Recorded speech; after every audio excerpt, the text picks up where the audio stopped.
Hey guys, welcome back to my channel. My name is Ayushi Singh. मेरा exam था English का जो कि बहुत ही मेरा बेकार गया। मैंने प्रिपरेशन जो की उसमें से कुछ भी नहीं आया। One word substitution, phrasal verb, foreign word, question tag, active passive tense कुछ भी नहीं आया था। सिर्फ वो कैब आई थी, वो कैब और वो कैब भी बस आई थी और मुझे बिल्कुल भी नहीं आ रही थी। फिगर स्पीच से एक क्वेश्चन आया था जो कि मैंने कर लिया था, वो बहुत ईजी था। मुझे बस फिगर स्पीच का क्वेश्चन एक आया था जो मैंने वो किया। जो मैंने पढ़ा था मैंने उसमें क्वेश्चन किए। आरसी क्वेश्चन आया था वो मैंने किया। 2 आरसी थी एकदम लास्ट में। फर्स्ट क्वेश्चन था वही वो कैब का था और मुझे वही नहीं आ रहा था क्योंकि वो बहुत ज्यादा हार्ड था और उसके जो ऑप्शन दिए हुए थे वो भी इतने ज्यादा हार्ड थे कि मुझे समझ में नहीं आ रहा था कि मैं इनमें से कौन सा एलिमिनेट करूं और कौन सा ऑप्शन में टिक मार दूं। मुझे कुछ भी समझ में नहीं आ रहा था। हो सकता है आपकी शिफ्ट में कुछ और आ जाए एग्जाम में, लेकिन मेरी जो शिफ्ट में आया था सिर्फ वो गैप से भरी हुई थी मेरी शिफ्ट और आरसी थी। और मैंने ऐसे ऐसे ऐसे ऐसे क्वेश्चन फर्स्ट किया, सेकंड सेकंड थर्ड ऐसे में बढ़ाती को मुझे कुछ भी नहीं आ रहा था। मुझे लगा कि ओ माय गॉड मुझे कुछ भी नहीं आ रहा है। और सबसे बेकार फेज तो वो था जब हम लोग वहां गए एग्जाम देने। पहले मैं एकदम चिल थी कि मैंने कितना पढ़ाई है, मैं क्या ही मतलब इतना वो क्या करना। मैं गई क्योंकि मेरी तबीयत बहुत खराब हो गई थी, मैं कुछ पढ़ नहीं पाई थी। फिर मैं गई, मेरी बहन कार में वेट कर रही थी बाहर और मेरे डैडी चले गए थे, ठीक है। तो फिर मैं वहां से गई, ठीक है। पहले मैं गार्ड गार्ड के पास थी, मैं सारे डॉक्यूमेंट 5-6 बार चेक कर लिए थे कि मतलब है कि नहीं। मैंने एडमिट कार्ड का भी 4 पेज करवा लिया था, तो परेशान थी। तो फिर जहाँ पे वहाँ पे एक गार्ड थे, फिर वहाँ गार्ड्स ने सब चेकिंग वेकिंग की। उसके फिर अंदर की वहाँ पे एक मैम ने चेकिंग की, फिर एक और मैम ने चेकिंग की कि फिर उन्होंने मतलब डेट ऑफ बर्थ पूछा। और मैं वहाँ पे अपनी 29/07/2007 इतना बोला मैंने और मेरे को मतलब वहाँ पे लग रहा है कि मेरी डेट ऑफ बर्थ ही मैंने गलत करा दी। मैं इतनी ज्यादा परेशान होने लगी धीमे धीमे। उसके बाद मुझे इतना ज्यादा पसीना होने लगा था जैसे कि अभी हो रहा है।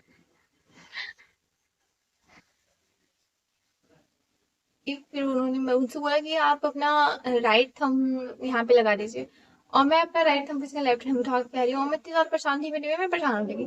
फिर मैं इसलिए परेशान हो रही थी कि मुझे इतनी ज्यादा टेंशन हो क्यों रही है, किस बात की मुझे टेंशन हो रही है। मुझे हमेशा ऐसा लगता है मैं जेई का एग्जाम देने की थी और ऐसा लग रहा था कि मेरा फर्स्ट बार मैं एग्जाम दे रही हूँ, ऐसी मुझे फील हो रही थी। उसके बाद फिर मैं गई अंदर, वहां पे एग्जाम देने के लिए बैठी और जैसे ही मैं बैठी वहां पे उसमें दिख रहा था कि अभी तुम्हारे पास 38 मिनट है, उसके बाद एग्जाम ओपन होगा तुम्हारा। और मेरे को और टेंशन होती जा रही थी और टेंशन होती जा रही थी कि कैसे यार, और मेरे तो पसीने छूटने लगे। फिर मैंने ये 1000 बार ओम नमः शिवाय, ओम नमः शिवाय, ओम नमः शिवाय किया। 1000 बार राम राम राम किया।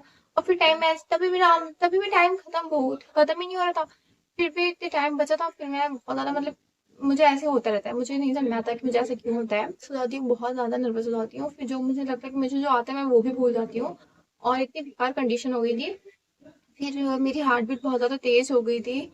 तो फिर क्योंकि मेरी आदत है कि मैं बहुत बोलती हूँ, मुझे ऐसा लगता है इस वजह से भी हो सकता है, ये भी रीज़न हो सकता है। एक और एक हो सकता है डर। वहाँ पे मैं इतने बच्चों के बीच में रहती जब एग्ज़ाम देने जाती हूँ तो मुझे बहुत डर लगने लगती है। तो हुआ क्या था कि बोलती बहुत ज़्यादा हूँ और वहाँ पे मैं कुछ बोल नहीं पा रही थी। तो हो सकता है ये रीज़न होगा कि मैं चुपचाप बैठी थी, इस वजह से मुझे बहुत ज़्यादा ऐसे हो रहा था। फिर मेरे बगल में एक लड़की थी, फिर उसने मुझसे खुद ही बात की और फिर मुझे थोड़ा रिलैक्स फील हुआ। और उसके बाद फिर एग्जाम हुआ। फर्स्ट में जाने जैसे ही मैंने क्वेश्चन खोला मुझे फर्स्ट ही क्वेश्चन नहीं आ रहा था, सेकंड आ रहा था। फिर मैंने 43 अटेम्प्ट किए थे 50 में से।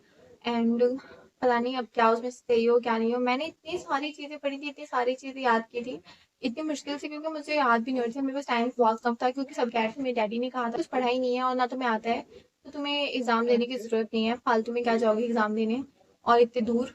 और फिर मेरे डैडी मुझे लेके खुद ही गया। उन्होंने कहा मेरा रिजल्ट आया 13 को एंड ही सेड ऑन 14 कि हाँ तुम एग्जाम देने जा रही हो और तुम एग्जाम दोगी। और फिर मैंने जल्दी जल्दी जो भी पढ़ा जैसे भी पढ़ा। मैंने सारी वीडियोस देख ली थी हर सब्जेक्ट की, हर टॉपिक की, बट कुछ भी नहीं आया मेरी शिफ्ट में। और मेरे घर में भी कोई कुछ नहीं कहा।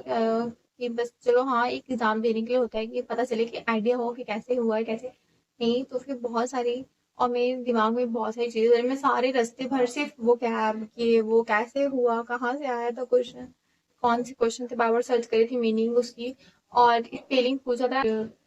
मेरी वो कैब भी उतनी अच्छी नहीं थी, मेरी वो कैब अच्छी नहीं है, मैं इंग्लिश ढंग से बोल भी नहीं पाती हूँ। जो कि रियलिटी है। लिखने को मैं लिख दूंगी, मैं कुछ भी लिख सकती हूँ और अ, बता सकती हूँ कि हाँ यहाँ पे तुम गलत किया है। लेकिन मुझे मतलब बोलने में बहुत ज़्यादा प्रॉब्लम होती है, मैं बोल नहीं पाती हूँ इंग्लिश। और या पर ये मैं कहूँगी आप लोगों को, मेरी तरह आप लोग पैनिक मत करिएगा। और बहुत ज़्यादा एनजाइटी होने लगती है, बहुत ये सब चीज़ें खराब है। मेरे को ये सब ठीक करना है, मेडिटेशन करूँगी मैं। और बेस्ट ऑफ लक, आप लोगों के एग्जाम अच्छे से जाए, अच्छे से वोकैब प्रिपेयर करिएगा। जैसे कि जहाँ तक कि मेरा है कि वोकैब मेरी बहुत हार्ड आई थी, सो आपकी में भी वोकैब हार्ड आ सकती है। एंड वोकैब की तैयारी अच्छे से करिएगा। ग्रामर तो बेसिक नॉलेज वाला, बेसिक वाला ही आया था, ज़्यादा उतना नहीं, मैं बताया ही नहीं था। तो आप लोग मुझे कमेंट करके ज़रूर बताइए कि आप कौन सा कॉलेज लेना चाहते हैं और कौन सा कॉलेज में एडमिशन लेंगे और कौन सा कॉलेज बेस्ट होती है। तो मुझे यूपी के आसपास के कॉलेज चाहिए, मतलब बहुत दूर नहीं चाहिए। Thank you so much for watching. Video अच्छी लगे तो लाइक करिएगा, चैनल को सब्सक्राइब करिएगा। और आप जरूर बताइएगा कि आपके एग्जाम में कैसा आया था क्वेश्चन, और आपकी शिफ्ट हार्ड या इजी। Bye bye.